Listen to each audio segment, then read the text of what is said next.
Hello and welcome to the J Train podcast every Monday and Thursday with your emails, your stories, your questions. I say it every episode. Thank you for listening. Thank you for telling a friend. That's how it works. J Train every Monday. J Train also Thursday.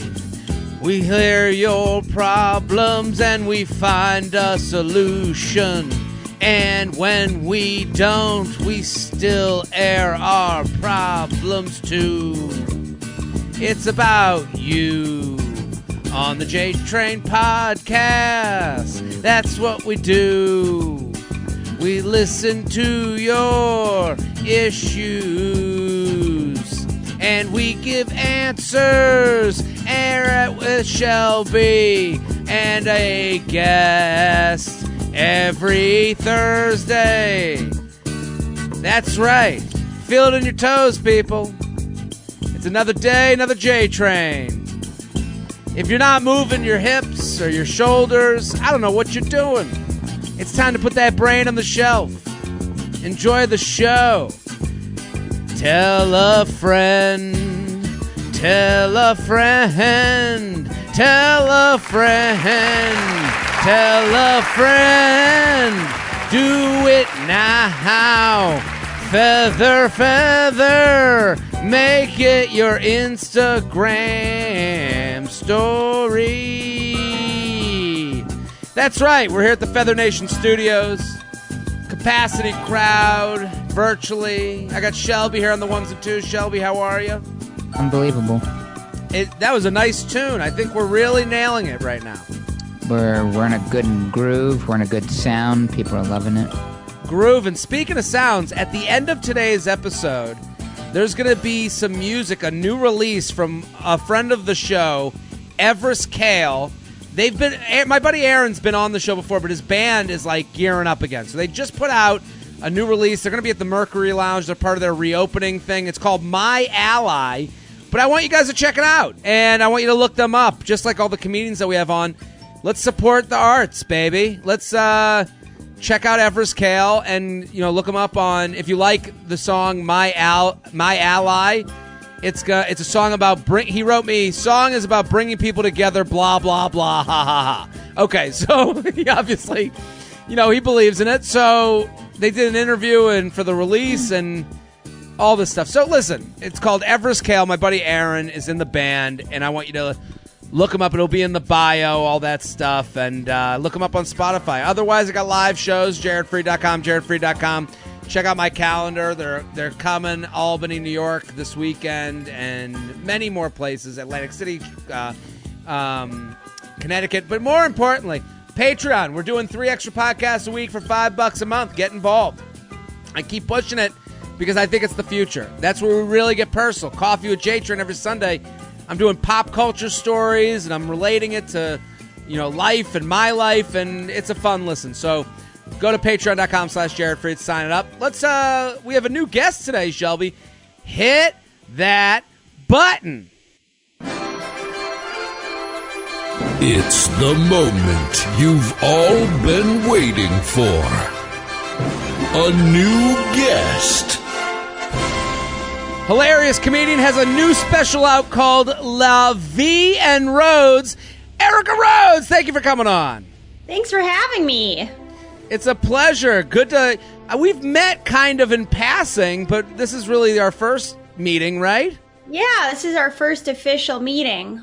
First official conversation. I didn't know you were such a Broadway star.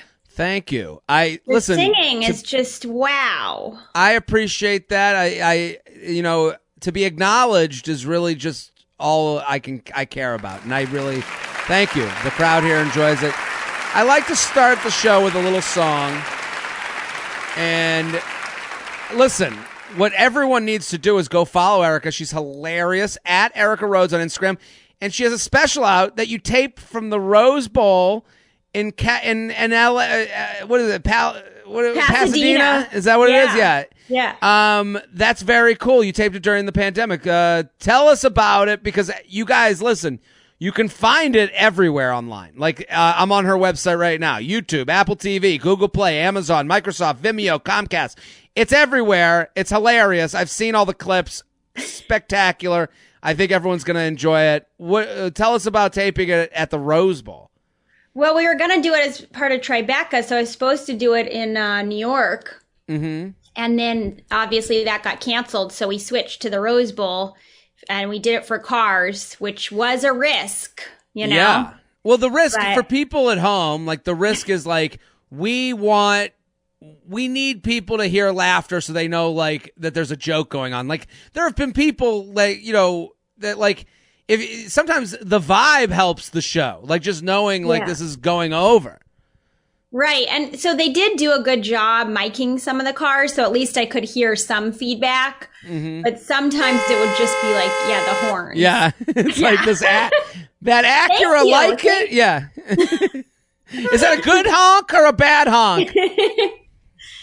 Yeah, I started every time I was in traffic after the special, I would just thank everybody. If there was anybody honking at me, I'd just be like, thank you. I know, I'm so funny.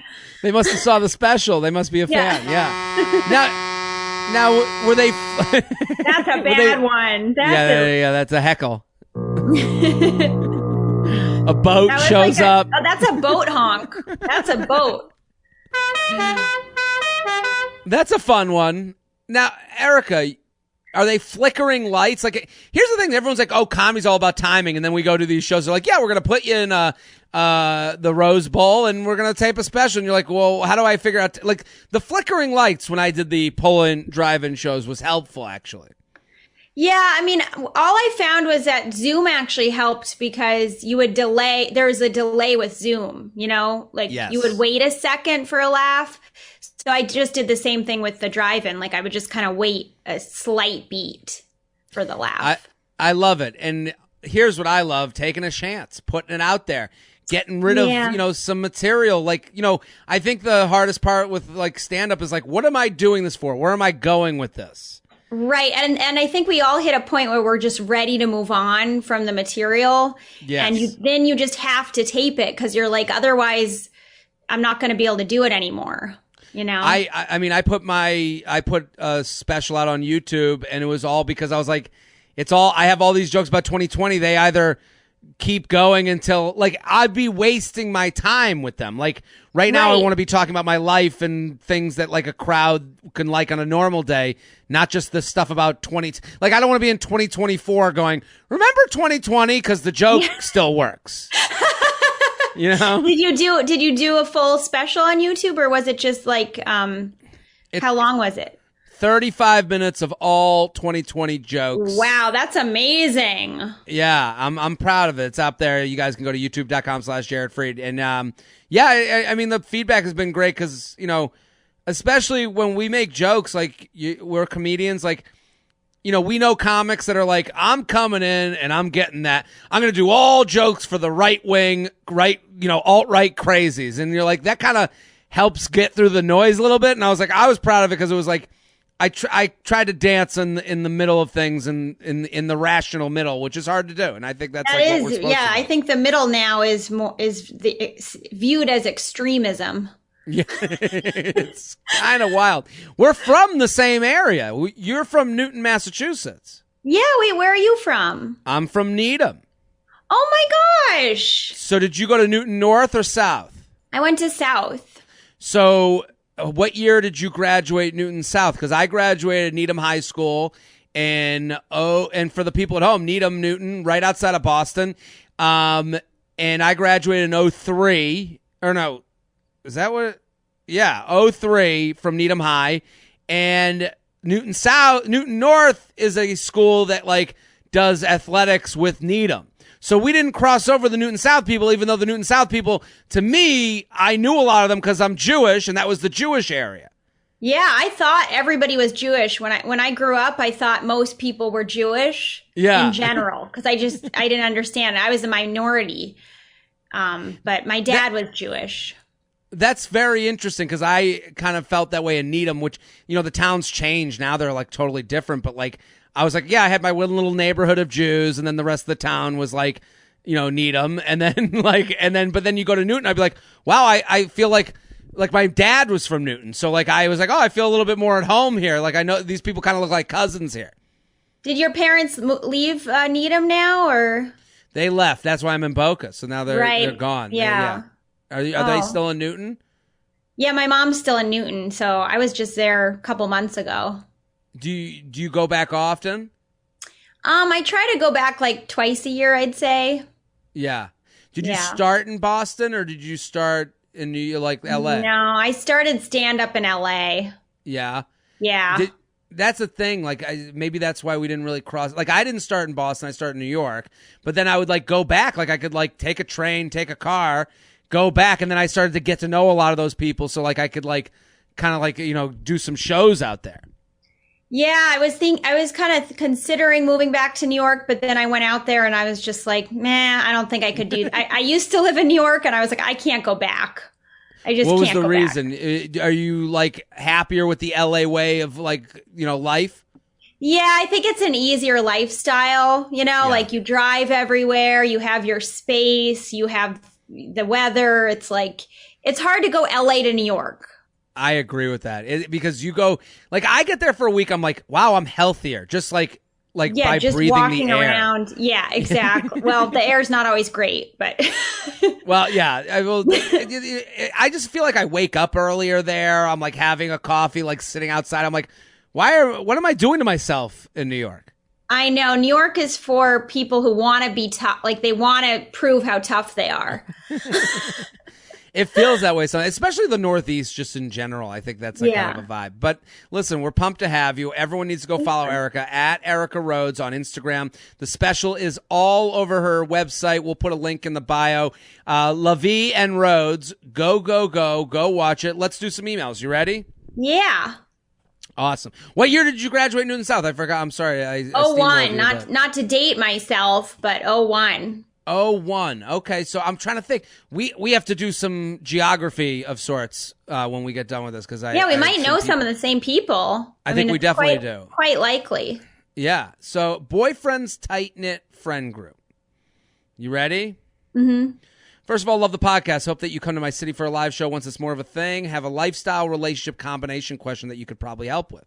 I've been dating my boyfriend for over a year. He has a very tight-knit friend group. Many of his friends have significant others of their own, and they've been with who they've been with since high school and college.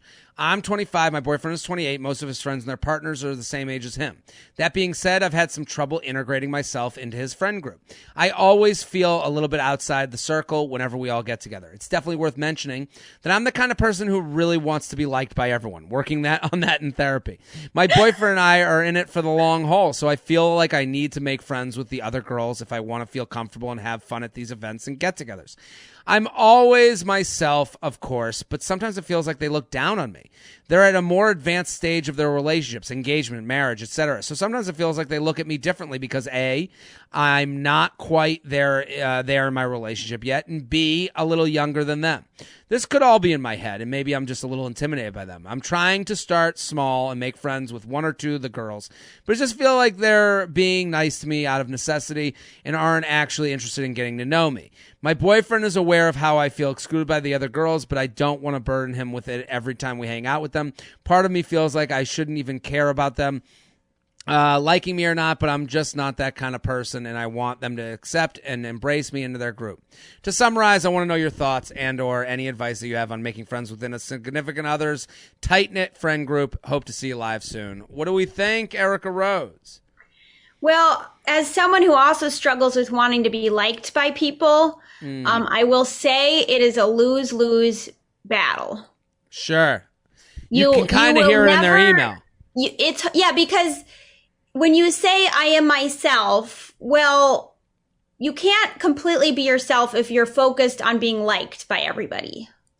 Very true. Right? It's sort of, that's a big conundrum. Yeah, that's like the, it's like the double-edged sword of it all. And I want to be liked. I can't, but I want to be myself. we spend so much energy trying to get people to see us or like us. But I think if it's not there initially, the best path is to just let it go and connect with the people you naturally connect with instead of trying to force it. I agree. And I think here's her biggest problem is it feels like from the email, she's trying to do this in big groups. When you get with the big group of the conversation of the big group becomes whatever the biggest slice of the group has in common. So if they're all college friends, they're going to talk about college. They're going to talk about things they know from college. You don't have, so you're going just by the math of it are going to get left out. And that's going to feel shitty. And if you're concentrating on being liked, you're going to go, why are they excluding me? When really they're just having the easiest conversation to have. So it's not about you. I also just hate groups. It's tough. I'm not a group person. Who's paying? I gotta, are we doing an even split on the credit cards? So one person has cash. That person's over in the corner. They're side-eyeing me. They're not even looking at me. They're actually looking at the mirror behind me. I wouldn't know because it's a big group. Like, it's all confusion. I would just say find the people you like in the group and then just become real friends with the people you like in the group. I agree with that. And I think her biggest concern should be start small. You said your boyfriend knows your concern.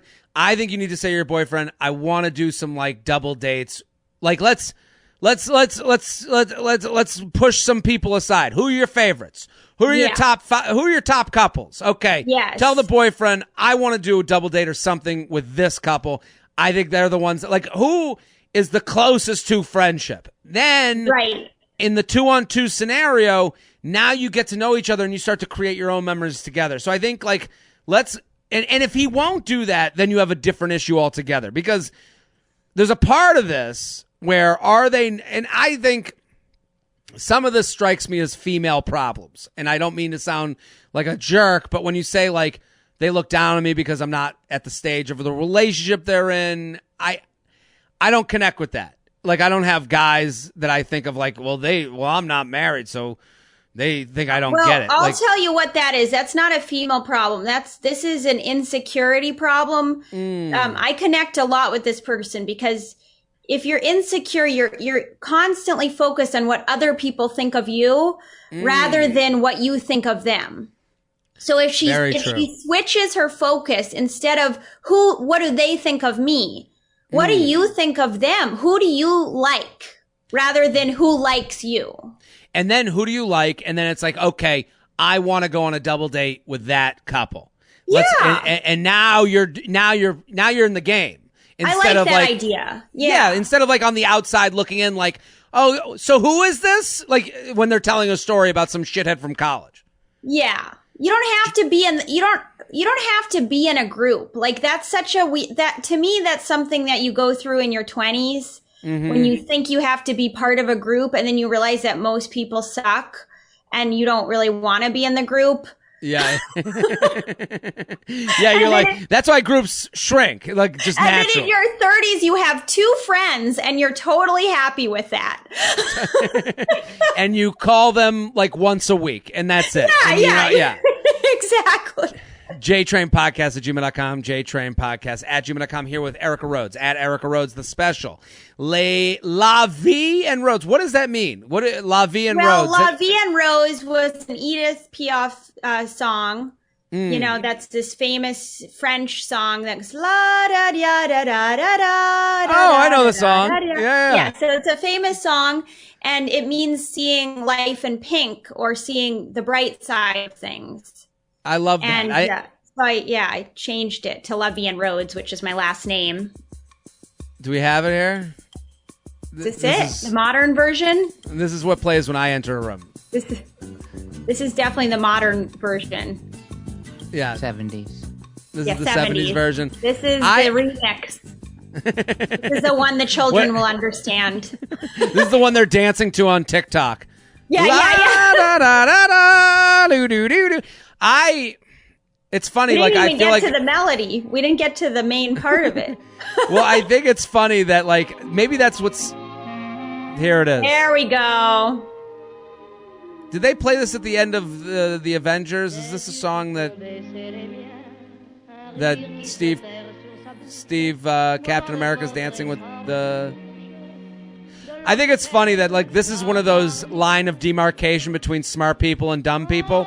Like you're like La Vie en Rose. I'm like, what? And you're like, da, da, da, da, da. I go, I know that song. Like I'm an idiot. You're smart. Yeah. So, okay, let's do another email.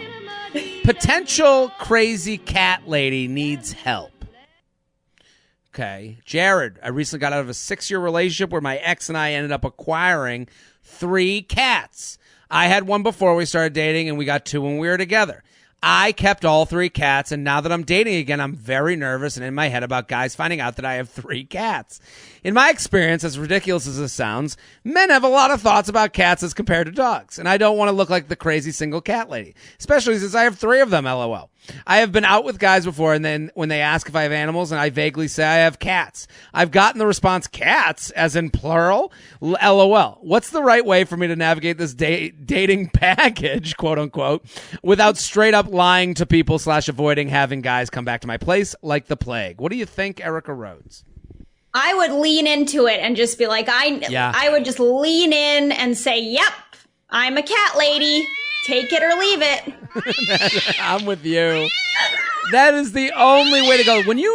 Anytime you half do something, it makes it weirder. Like, Listen, I understand what she's saying. It's actually like kind of like a hack premise. Like it's like exactly. The idea that anyone with cats is like, well, crazy cat woman. Like we get it. It's a Simpsons thing.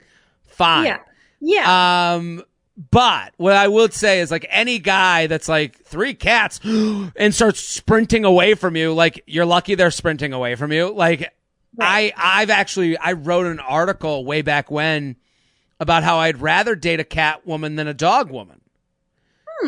And the reasoning was cats, you have to earn their affection. They're not just on top of you every day. They don't kiss you when you get home no matter what. A dog is like a more unrealistic boyfriend to me. Yeah, that makes sense. I also think that people respond to your reaction to things. So if you seem ashamed or embarrassed, then they'll think that it's shameful or embarrassing. Whereas if you are proud of it, they'll be fine with it. Totally agree. Life is a Chinese finger trap.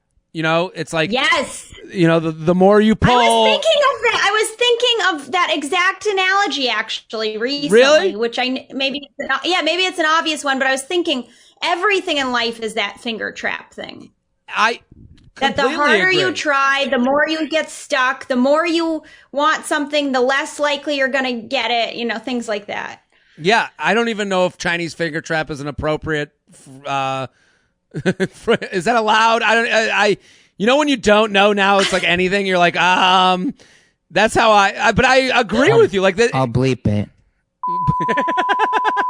Bleep it out. If you were like, we should apologize. Let's just apologize right now in case we ever have to for later. Sorry about that finger trap joke.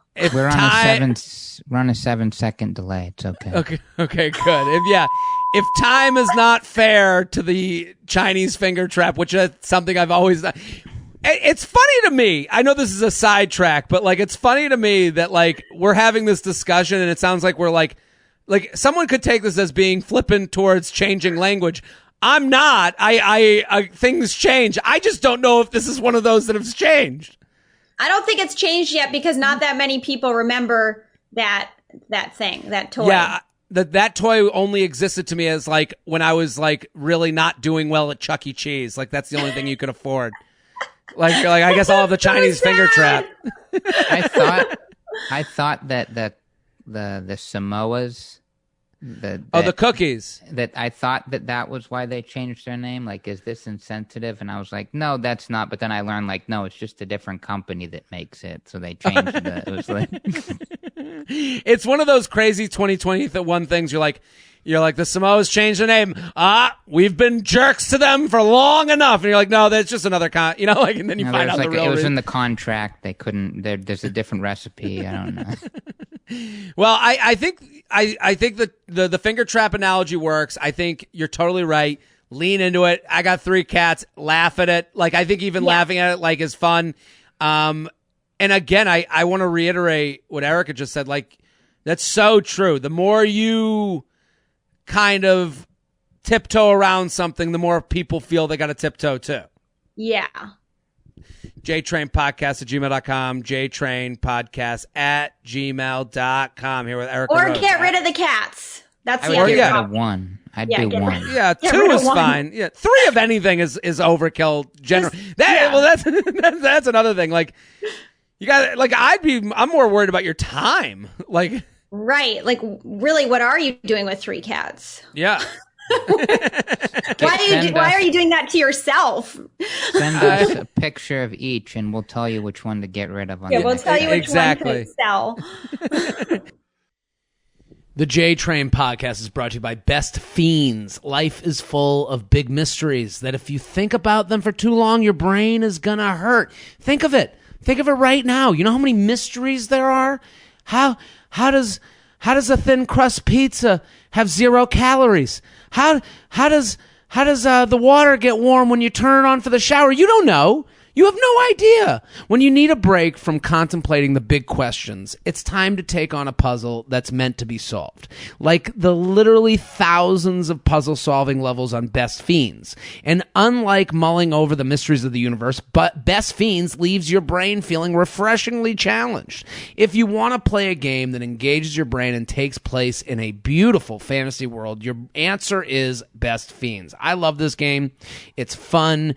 It's the perfect phone game to put your brain on the shelf and get some satisfaction. You know, they write, riff on the mysteries of the universe. That's why I talked about, the water getting warm and thin crust pizza being 0 calories. We don't know how it happens. But these are the things that leave us, unfulfilled. You want that meditative thing of beginning, doing, finishing. And that's what Best Fiends does great. You can do a level, pick one up, get it done, feel refreshed, brain put on the shelf, feeling good. Best Fiends has tons of fun puzzles to solve. And unlike other matching puzzle games, something, smashing, sweets, Best Fiends has a variety. And strategy. The only downside, I can't stop playing. I'm already on level 35. It's pretty crazy, and there are thousands of levels waiting for me. With Best Fiends, there's something new to play every day. It's endless fun, and you get these cute collectible characters. Seriously, what's not to love? The coolest part is you get to watch these characters grow up. Best Fiends has new updates and additions all the time, so it never feels stale. You're always getting something new. If you're hungry for a near endless supply of fun puzzles, the kind you can actually enjoy solving, try out Best Fiends. Just don't blame me if you can't turn it off. Download the 5-star puzzle game, Best Fiends, free on the Apple App Store or Google Play. That's Friends without the R, Best Fiends. The J-Train podcast is brought to you by Stitch Fix. Maybe you've gotten used to the work from home routine, but has your wardrobe adjusted? Stitch Fix can help you redefine your Zoom casual look so you can easily transition into hot girl summer. Listen, people, it's the sweatpants. It's over for them. It's time to get back out there. The world is coming back, and you need you got to zhuzh up the look. It's time to get a little refresh, and I think Stitch Fix is the thing for you. You can't wear sweats to the bar. You can't wear sweats on that date. You can't wear sweats. Yeah, I mean, you can do whatever you'd like, but I think when you look good, you feel good, and I'm all about that lifestyle. And Stitch Fix offers clothing hand-selected by expert stylists for your unique size, style, and budget. Every piece is chosen for your fit and your life, and it's the easy solution to finding what makes you look and feel your best. They're set up for a at-home try-on before you buy. Keep your favorites and send back the rest. With free shipping, easy returns and exchanges, plus a prepaid return envelope included, Stitch Fix brings shopping right to you. Listen, Stitch Fix is great. You know what I love about it? The real thing I love about it is that it gets you out of your zone. It gets you out of how you would usually shop, your normal stores. It takes your style and says, here's a few things. It gives you another set of eyes to kind of look at the situation, see what else is out there. So that's actually great, because I always say this with jokes, like, when I make a joke on stage and someone says, I have a note for you, I go, I love a note because I don't think maybe your note won't help me, but it will open a door in my brain that was never there. That's what Stitch Fix is doing for you. It's opening a style door in your brain that you never would have thought of. You might not have tried it on, and you get it sent to you, you try it on, and you give it a shot, and if you don't like it, you send it back. There's no okay. So first of all, free shipping, easy return and exchanges, plus a prepaid return envelope included, and then there's no subscription required. Try Stitch Fix once or set up automatic deliveries. You'll pay just $20 styling fee for each box, which gets credited towards pieces you keep. Oh, so you're getting that back when you keep something. And there are no hidden fees ever. Stitch Fix has styles and clothing to fit any occasion for women, men, and kids. They ship all over the U.S. and available in the U.K. as well. I love it. I'm a big fan of this. I'm a big fan of getting out of your own way with style and having someone else take a look at you and the things that you like and going, give it a shot. So I think you should give it a shot too. Just for you, they're giving my listeners 25% off. Get started today at stitchfix.com/JTrain. You'll get 25% off when you keep everything in your fix. That's stitchfix.com/JTrain for 25% off when you keep everything in your fix. Get out there and look your best with 25% off at stitchfix.com/JTrain. Let's do this one. Friend, I love this topic. Friend with an amazing life complains constantly. Do I say something? These emails keep getting better. I have to say, I'm not trying to feather the audience's nuts here, but you guys are killing it. Hi, Jared. Started out loving your Bachelor recaps and now hooked on your podcast. Thanks for all you do. That means a lot. Thank you. I'll preface this with acknowledging my jealousy. It's there. I know it. It's my responsibility to deal with it. I love an aware email. I think, and to say that jealousy can be within all of us, it is within all of us. That is a totally normal feeling to have. I don't think any of us are proud of it, but that's a good thing to acknowledge off the bat. Yeah. I have a best friend, more like a sister, who has a pretty idealistic life according to typical standards. She's married to the love of her life, about to have her first kid, has a good job that she likes, a high dual income, going to be buying a home soon, beautiful looks, you get the picture. I know no one's life is perfect, but she's pretty close. Despite this, she complains constantly about her almost all aspects of her life.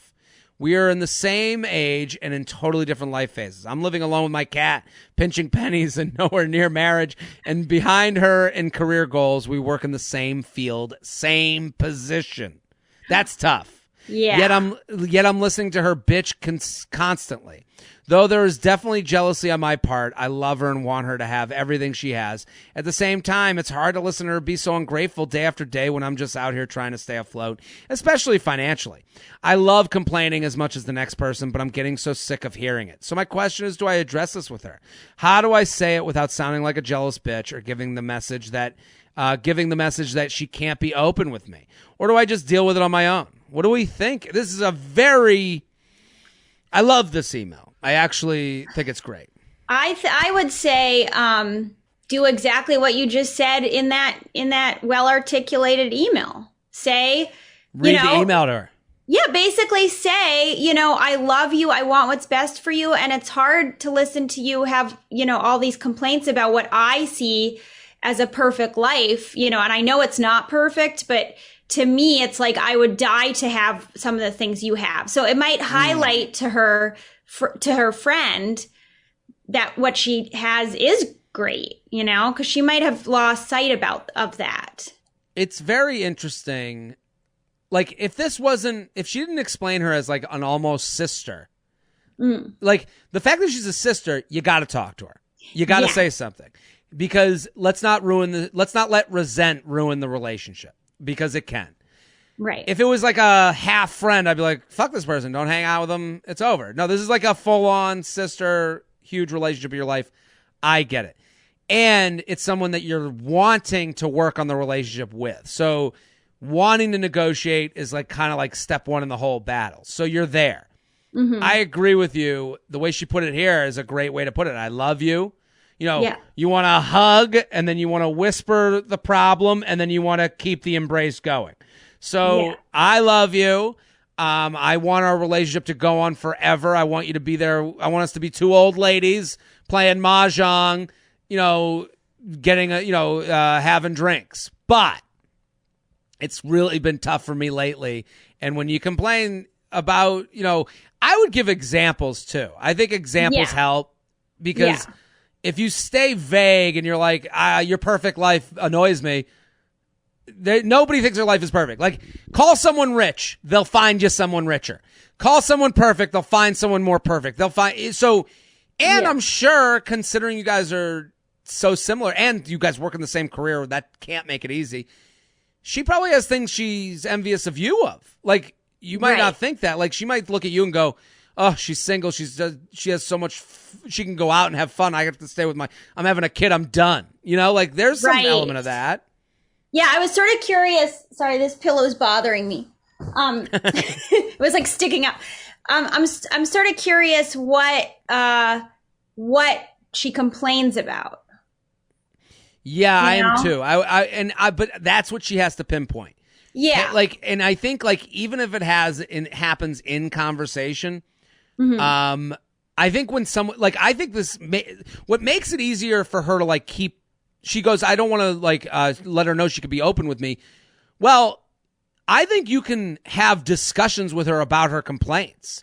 So if she's sitting there being like, oh, the contractor isn't putting in the new hardwood floors in my new home that I'm building, you can say, Erica, are you complaining to me about hardwood floors in your new home with your beautiful husband and your baby on the way? Yeah. Do you know I literally ate tuna out of a can yesterday? I haven't even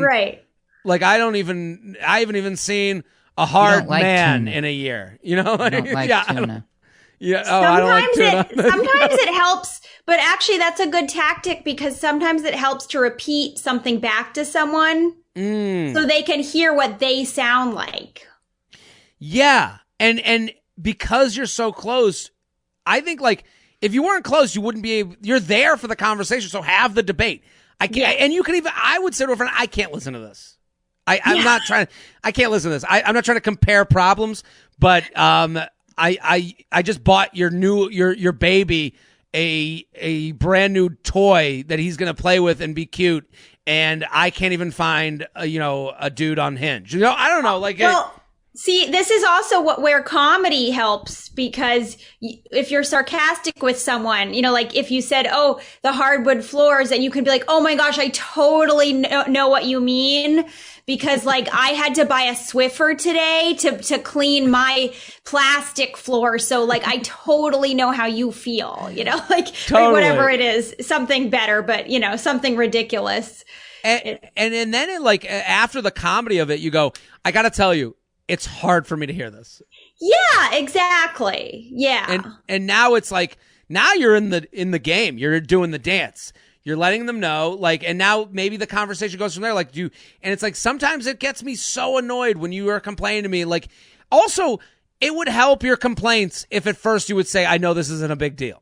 That's sometimes it's that could be your complaint about their complaints.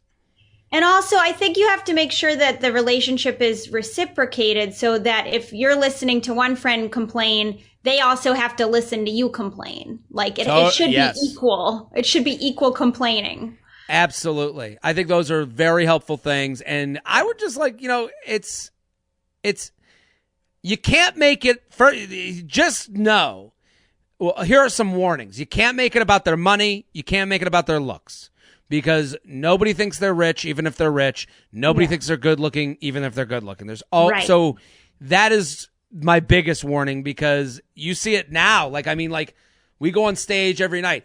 I remember I was doing stand up. I'm at this open mic, and this person's talking about how poor they are, but also the Uber they got to the show in, and I'm like, okay, what are you trying to get us to believe here? Right. And this is very 2021. Nobody's rich. Nobody's good looking. We're all, trying to figure out our shit, and the world is against us. Everyone wants to believe that. It's a better storyline. So no, that's how she feels. Yeah. Also, just one other thing is if you approached it with, I'm worried about you. If you can't be happy when you have all of these things, like, are you ever going to be able to be happy? Like maybe you need therapy or, you need to do more work on yourself if these things aren't making you happy or you're so miserable all the time. Absolutely. The J-Train podcast is brought to you by Blue Blocks. Blue Blocks makes the best sleep mask known to man. That's it. Total darkness. I have it. I use it. It's amazing. I use it on flights. I bring it with me. I'm using it to go to bed, and I'm using it on flights. And I will say to you right now, if you need to catch some Z's, this is the mask for you. It's basically what they said is the sleep mask isn't great, just generally. And they were like, how do we make a better mousetrap? And they did. Any amount of light can keep me up, and even red light on my TV will annoy the hell out of me. The Remedy sleep mask from Blue Blocks blocks out everything. Total darkness, 100% blackout. It's like the Sandman is personally cupping your eyes so you drift off to dreamland. Zero eye pressure. Easy to sleep in. This is a big thing. If you've ever worn like an eye mask that comes on the plane, you're like, it kind of digs at you, and it feels like it's pressing on your face. It's not comfortable. This is comfortable. It just feels like the pillow is a part of your face. And I will say this. We have been training for this. You might have thought sleep mask, I'm not comfortable doing that a year ago, but now you've been wearing a mask for a year. You're used to something on your face. So this is actually the perfect time to get in the sleep mask game. Its contoured sides allow for side and belly sleepers, no slipping. Ultra lightweight. The breathable fabric won't leave you feeling overheated. They thought of everything. Blue Blocks has done their research to make the best sleep mask available. I love a company like this, that they were like, we're going to do one thing and we're going to do it amazing. Support them because they support this show. Get yours today and 20% off with code JTRAIN at blueblocks.com/JTRAIN. That's BLUBLOX.com/JTRAIN for 20% off. Blueblocks.com/JTRAIN and use code JTRAIN for 20% off. Sleep tight. JTrainPodcast@gmail.com. JTrainPodcast@gmail.com. Here with Erica Rhodes, the special Levy and Rhodes. Go, go, go. It's on our website. It's all, I'm looking at it. YouTube, Apple TV, Google Play. That's right. Go watch Erica's special right now. It's very funny. Go! This one's called Mixed Signals. It's from a dude. We get a lot of female emails. This is a dude email. Okay. Feather. Thank you for everything you do. I'm a long-time listener. It's my first time writing in. Back in February, a classmate in an online class I'm taking shot me a DM over Slack. We hit it off well and had a couple of Zoom quote-unquote dates. When she originally messaged me, I was living across the country in my home state for a couple months, but in late March, I moved back to the city where she lives. I had lived in the city for a while prior to moving back home and had always planned on coming back. We met on a drinks date shortly after I got back, and it went great. Had great conversations the whole time. We ended up going back to her apartment. I stayed the night, but we didn't hook up. Since then, we've talked pretty consistently, texting a couple times a week. I'm not a huge texter, and neither is she. And I'm usually the one initiating, though she will sometimes. We haven't seen each other since the first date, and I've tried to make plans, but they haven't worked out because she had family stuff, work stuff, homework, been out of town. I don't think these are excuses necessarily because she does work 40 to 60 hours a week, is very family and career oriented, and this section of the class we're taking is homework intensive and time consuming. But like you always say, if someone really wants to see you, they will make time for you. Something else important I should mention is she recently had her best friend, female, move into her big studio apartment with her, and in early mid-June, they will be moving to the West Coast. Her best friend will stay out there for good, but she will be coming back after 4 to 5 months. I'm writing in because I'm confused on where to go from here. I can't really tell if she's into me. Through text, it seems like it because she asked about my life and genuinely seems interested and enthusiastic. But when it comes to spending time together, it doesn't seem like it. She also doesn't seem like someone who dates a lot based on things she said, and I get the vibe she likes to take things slowly. What's the deal? Do you think she keeps me on the line, likes the attention? Is she genuinely too busy? Is her moving away 4 to 5 months from now holding her back, or moving away for 4 to 5 months Holding her back from getting more attached. Should I confront her on it? Should I keep talking to her while she's away so we can pick back up when she gets back? It's only been one date, but we've been talking for a while, and I'm definitely interested in pursuing more than a hookup, though I'm not opposed to hooking up, LOL. Since she is moving away for a bit, I wouldn't want to enter an exclusive relationship before that anyways. She is also always the first people to watch my stories, if that's important, LOL. Looking forward to hearing that, what the Emperor of Ejaculation, Shelby, and your esteemed guest has to say. P.S. I'm 25. She's 24, if that matters. P.S.S.S. This might be unnecessary to say, but I know she isn't lying about having family or work stuff going on because she will post about it in her story and talk to me about it. So these are all good information. This guy is great. I love this email. Erica, what do you think? You are friend zoned, sir. Really? Yeah, friend zoned to the nth degree. So it does. Does it matter that, like, is there a chance that a woman would put a guy in the friend zone kind of like for safekeeping? Like, why would she continue the texting with him and all this stuff? Just friends, not feeling it? She thinks that it can be a friendship. I mean, they might have had a connection, but maybe she's not that not that into him in that way, not physically into him. But she likes him as a friend and was hoping to sort of veer it into a friendship. But I don't think we don't make excuses when we're into somebody. Yeah, and I would also say to this guy, listen, it sucks to hear. This is but this is a reality moment. And right now he's operating in, how do I take this, how do I get this to the next level? And that's kind of living in the world of like, how does she feel? And then I'll judge how I feel. Because towards the end of his email, and he does a lot of different questions, he's kind of like in and out and in and out. He's like, I don't want anything serious. I'd like to hook up, but I don't know. I could see more. And she's leaving for 4 to 5 months. Would she maybe let me come back? And then, and this is all him being like, what perfect route can I go to make sure I get what I want? Right. And it's like, dude, whenever you're like, what door do I go into? What's the right door? That's you saying that's you being afraid of getting turned down for what you want. But he's already been turned down because he's already been trying to hang out with her and she isn't hanging out with him. And I think what allows us to keep going on is like living in this illusionary world where it's like he only gets half turned down. So it's like, right. I got the homework, I got the family. There has to be a point where you leave it and you stop negotiating. So, like, you got to push your chips to the middle. I do encourage taking an action instead of just like, I agree with you. I think he's in a friend zone, or he's even at best, he's a nice guy, I should want to date him zone. A lot of people keep people around because they check boxes, but it's not there.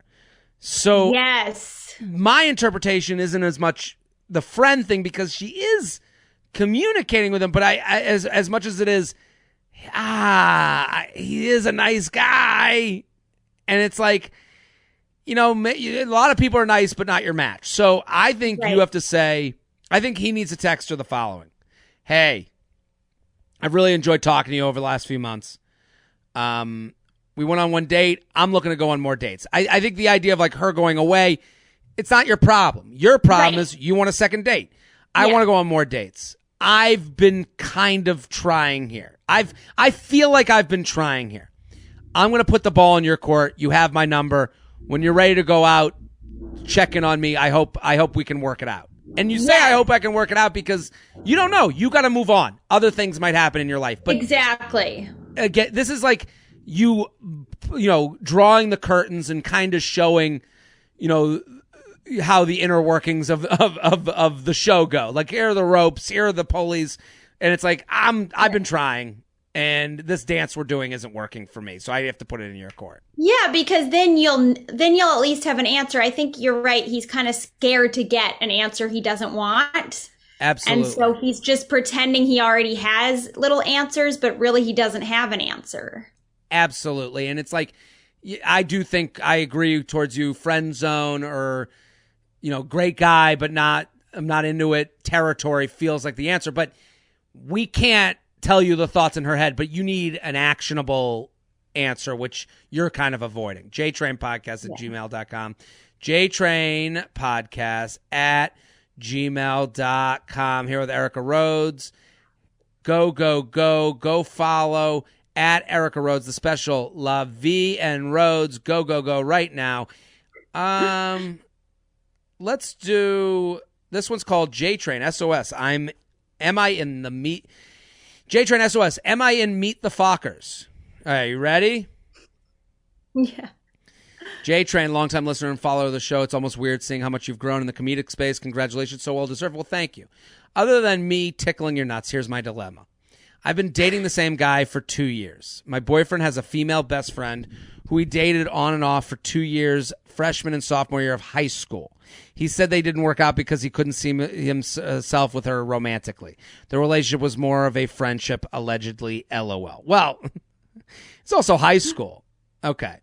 Now I'll be honest. I can't stand her. Not because she used to date my boyfriend, but because every time we interact, she's incredibly standoffish to me for no apparent reason, and it genuinely makes me so uncomfortable.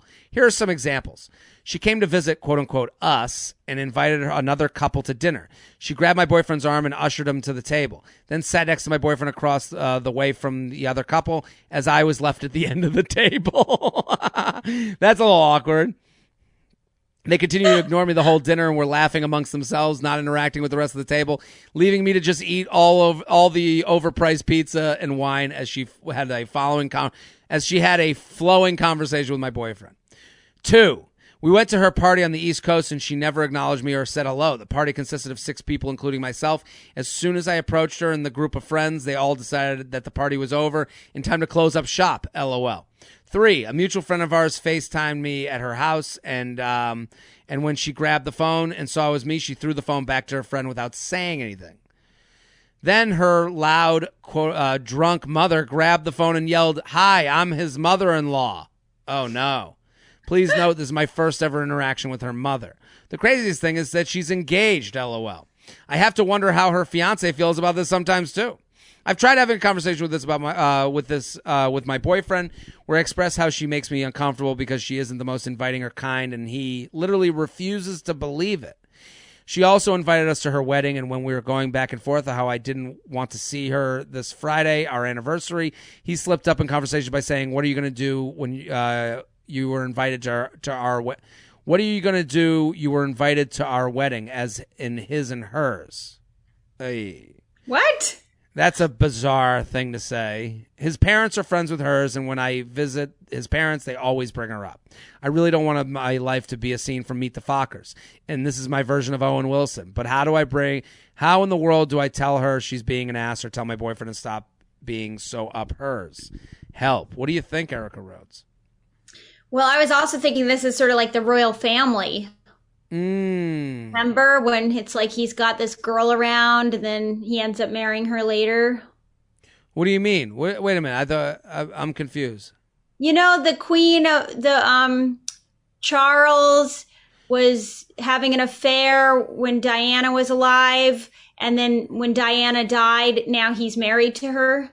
Sure.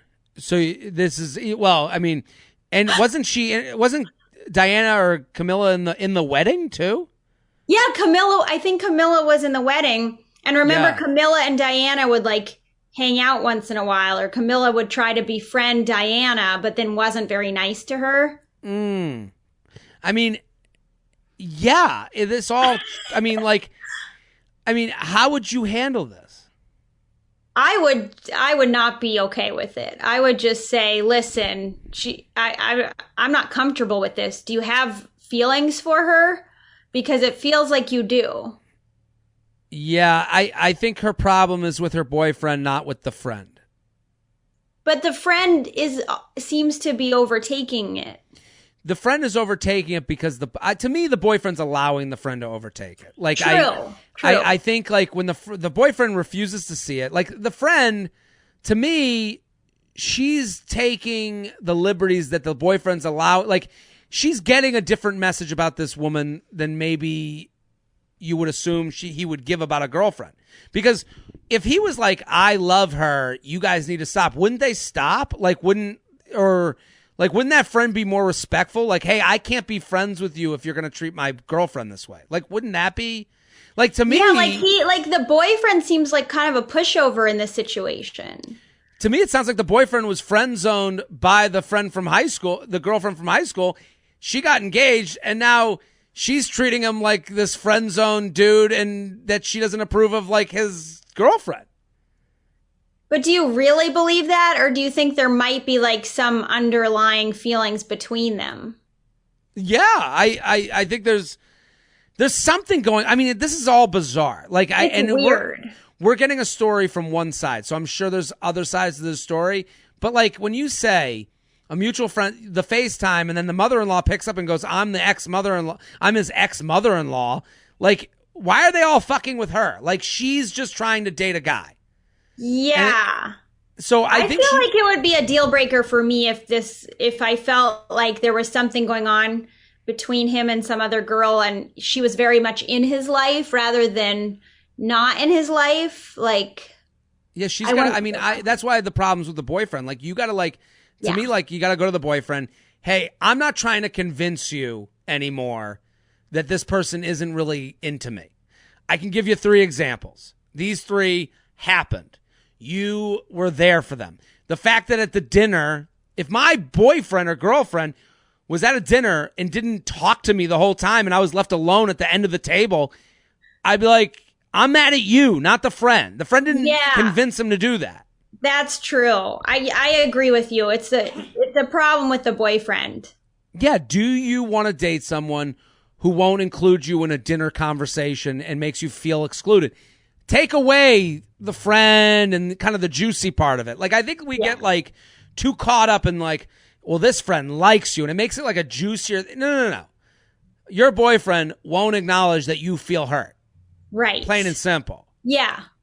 Like, I've been in a situation similar where I was like, kind of felt like I was like in my own reality. I'm like, don't you see that this guy like likes you? And they're like, what? And I'm like, can you like, no, take a minute to think of it from my angle. Like, what is this person doing around here?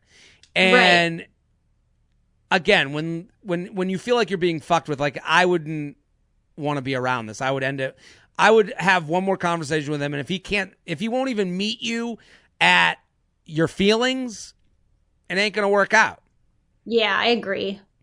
JTrainPodcast@gmail.com. JTrainPodcast@gmail.com. Let's do one more email. Is that cool, Erica? Yeah, of course. You've been fantastic. I sent you an email before. Okay, this is a little bit, we got a lot of screenshots here. You ready? Yeah. This is really well put together. Okay. It's called, Is He Only in It for the Nookie? Such an old school word. I know, right? This better be like an 80-year-old couple. Is he only in it for the nookie? I met this man at the assisted living facility. Yeah. That's right. Meow now. Here we go. Recently, I've jumped back into the dating scene via the apps, and I'm often bombarded with DTF boys. Hold on, we're going to put this on Instagram, so we might not be able to play the music, Shelby. Let me start from the beginning.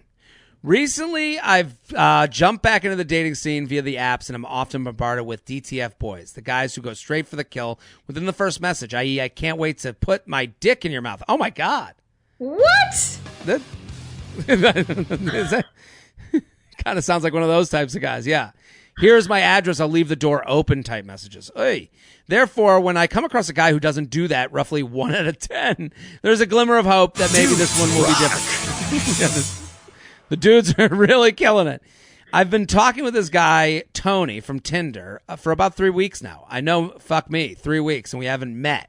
But our first meetup got derailed since it was planned for the day after his second COVID shot. Note, when we first broached the what are you looking for conversation in the app, we were on the same page and said to date and meet new people. He did mention that he was in a 6-year relationship, but it took some time during COVID to be single. Like, okay, duh. but also got off the apps for a bit when he was dealing with some family things in Long Island. Earlier the last week, Tony followed up to make a plan, which seemed promising at first, until how the conversation played out. So let's read the conversation. Ready? Mm-hmm. I'll be him, you be her. So they're trying to make this first date. Am I reading it with you? We're going to do a little acting here. Hold on. Let me make sure I have it. So she meets this guy, Tony, on Tinder. 3 weeks. No date is made. Well, there's a date canceled because they planned it for the day after a COVID shot. So now they're trying to plan a date. Am I reading the first line or the second line? You're blue. I'm gray. Okay. You're her. Okay? Mm-hmm. How about Saturday? Around what time are you thinking? Around 8-ish? I mean, 11:25, winky face. AM? Glasses. Obvi. Haha. Well, I'm free after 4, but I turn into a pumpkin at 10. Choose your timing wisely. Wink. Otherwise, Sunday brunch is always an option. Ooh, I have a no-eat first date policy. Strongly enforced. Fair enough. Listen, I understand telling people your policies are kind of annoying. I loved her response. I love that she's like hint, hint, want a date. Like, yes. Like she's like after 4, pumpkin at 10, hint, hint. Like I like what she's doing. She did a more graceful version of what he did. Should I keep going? Yeah, let's go. Okay. Oh, wait. Fair enough. Sunday brunch is sacred anyways. Let me know what you're thinking. It's really because I eat like an animal at brunch. Okay, that's a little bit... That's a comeback a little bit. I like that he made it about him being disgusting and not about, like, I don't know. It feels... By the way, this is probably why I can't do dating apps, because I'd already be like, I'm so not into this guy. He's such an idiot. I agree. What a loser, She's giving him a lot of chances, and she's trying to direct him towards the right answers. And sometimes people shouldn't be directed. But here we go. It's been 3 weeks, though. This was on Wednesday. The times he listed in the text was, I agree. And leads to be believed maybe he's only in it for the nookie.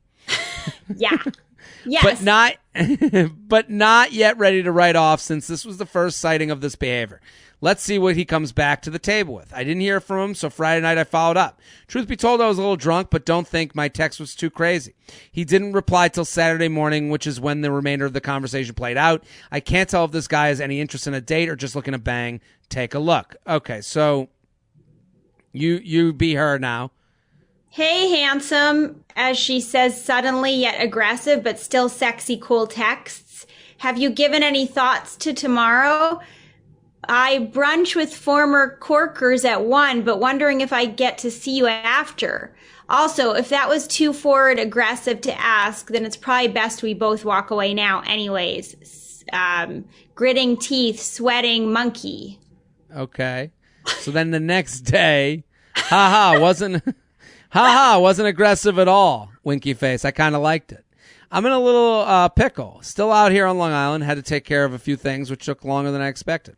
If I were to guess, I might not be leaving here till after 5 and head back into the city. So if you have plans, please take them and don't wait on me. Otherwise, we can reschedule or play things by ear in a little bit. Hey, amazing. Text me on your way back and we can go from there. Otherwise, we can reschedule for when I'm back from Arizona. He gives the surfer... bro hand emoji. And then I don't see the picture. Do you see the picture? No. Okay. Just got home, assuming you ended up staying in Long Island. Not. So she fixed a question mark, not exclamation point. Question mark, not exclamation point.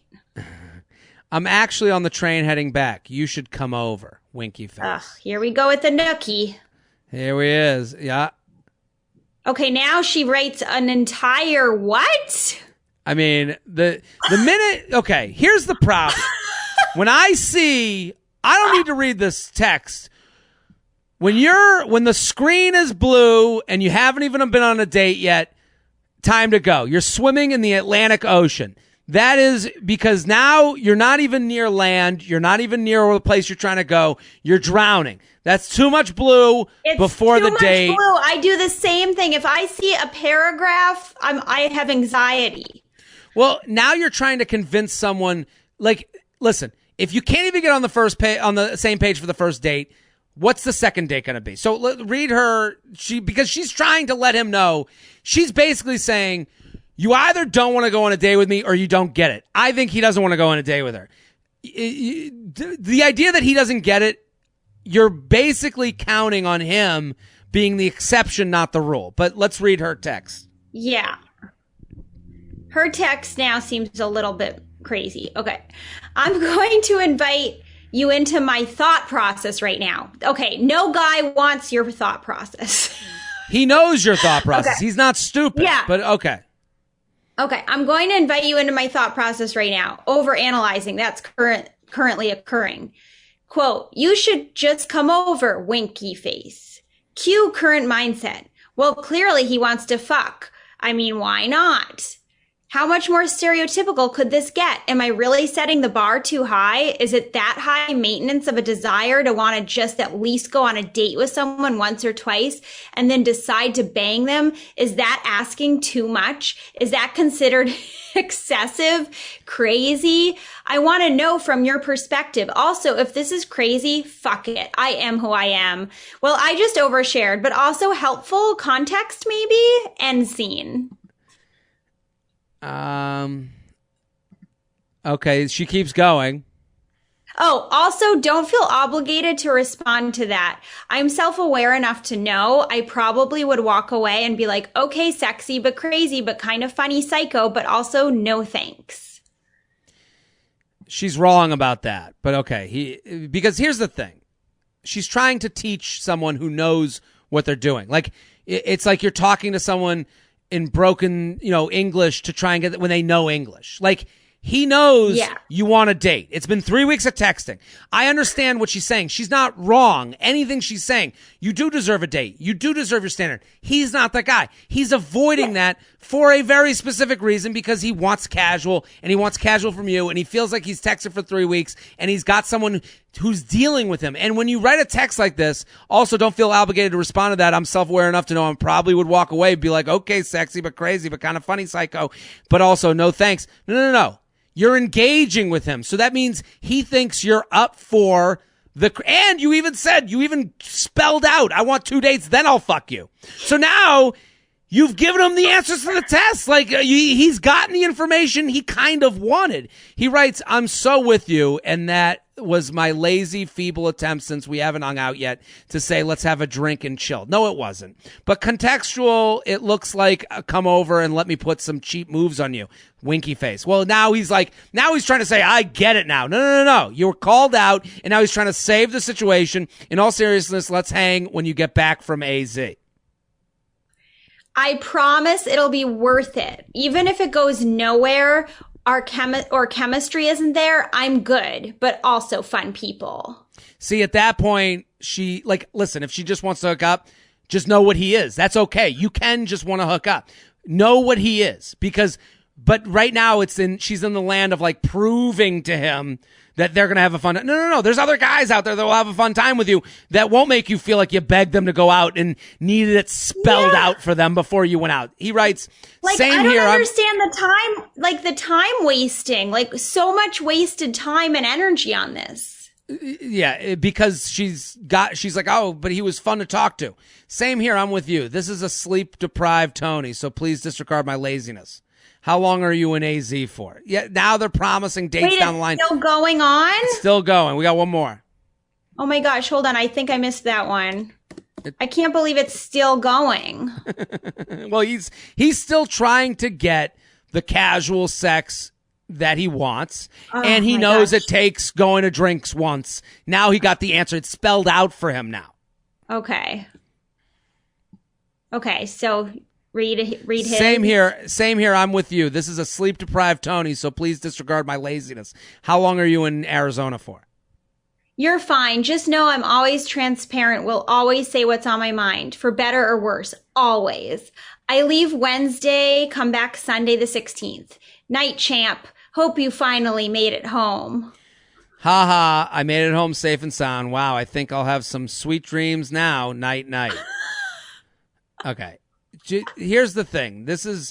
I hear what she's trying to do, and I get that, like, this kind of lands in the, like, faux empowerment world that we live in. She's screaming what she is without being who she is. You're fine. Just know I'm always transparent. Will always say what's on my mind. No. You told someone who has no consequence with you what's on your mind. He doesn't give a shit. Like, there's nothing for him to lose. He now knows 2 dates to a fuck. That's what he knows. Yes. She writes, he's been hilarious to chat with the last couple weeks, but can't help but think he's only in it for the nookie. Again, that word. Like, how can you not think you should come over at 11 p.m. on a Saturdays to bang? Okay, so what do you think? I'm gonna say something that sounds probably not feminist, but the problem with a lot of this agenda is, like, I feel like women are like, I'm empowered. I can, like, hook up with you, but also you need to respect me. You need to put in effort. You need to, and it's like, wait a second. Like, you're going to get mad at him once he does hook up with you. And like this is going to be a lose-lose situation. Well, it also is kind of demeaning to guys if you think about it. You know, you need to, like, he knows he has to put in effort. Like, you shouldn't have to explain that. He's not dumb. He knows what he did. This all lands in a world of, like, I get what's going on more than you. No. He knows what's going on. He knows he keeps extending. He knows that you're someone that's fun and flirty to talk to, so he doesn't want to lose that option, but he also doesn't care enough to make the date so to make it happen, to actually try for it. So then you get into this kind of proving it zone where I speak my mind and I tell you what's what. No. There's no, I agree with what you're saying where it's like, you know, I want to be able to hook up, but it's also, you also should want to date someone that you don't have to teach. And you will find someone who knows to go along with you on that road. It's almost like she's trying to prove that she's a confident, empowered woman, but the confident, empowered woman would walk away from this, knowing that the person is out there somewhere that will do the things that feel good to do to get to that second date fuck. Yes. Yeah, just walk away. Like, what is preventing her from walking away the second you see you're not going to get what you want from this person? It's the fear of not finding another person who will give her what she wants, but that person exists. And I understand that she's down on the dating apps and, okay, Tinder Tony has been fun to talk to, but there'll be someone fun to talk to that will go on a date. You got to know I think you really got to know when to walk away, and sooner is better. Like, because this could go on and on and on. JTrainPodcast@gmail.com, JTrainPodcast@gmail.com. Erica Rhodes, this was fantastic. Thank you so much. Thank you. This is fun. Oh, I'm happy you enjoyed. Everyone go follow Erica at Erica Rhodes, the special La Vie en Rhodes. Go watch it. It's all over the internet. Shelby, always a pleasure. You were great. Thank you. I hope I wasn't too harsh, Jared. No, listen, that's not to say she's a bad person or not smart or not wonderful. No. We're telling her she is wonderful, that you're trying to teach someone who knows exactly what they're doing. She does need to fix her yours to yours, though. You know, like you with the apostrophe. We've got to fix that. We all have work to do. At Classic Shelb on Instagram, Twitter, and Snapchat. I'm Jared Freid. We're here every Monday and Thursday. We'll be back next episode. Boom!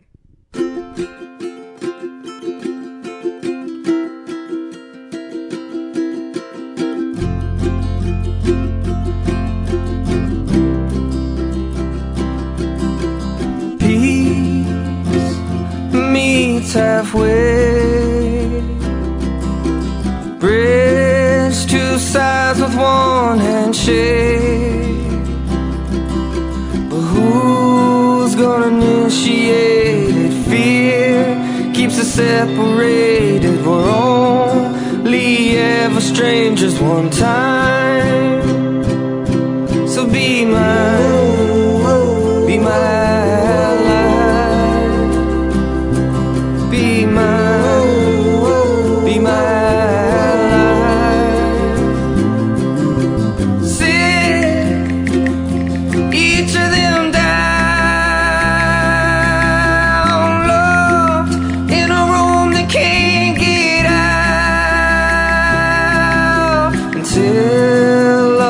sides agree, sign into law and believe we're all on the same side of the fight.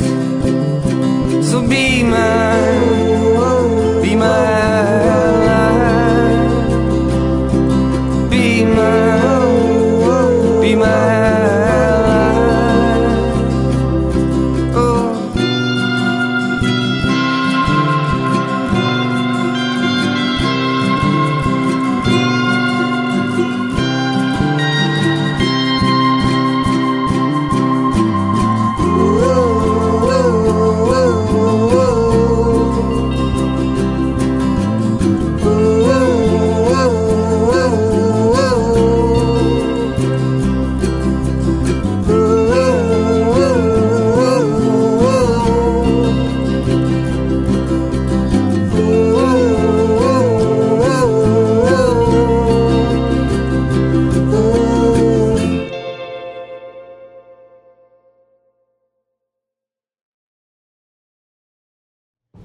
Don't forget to like the video you just watched.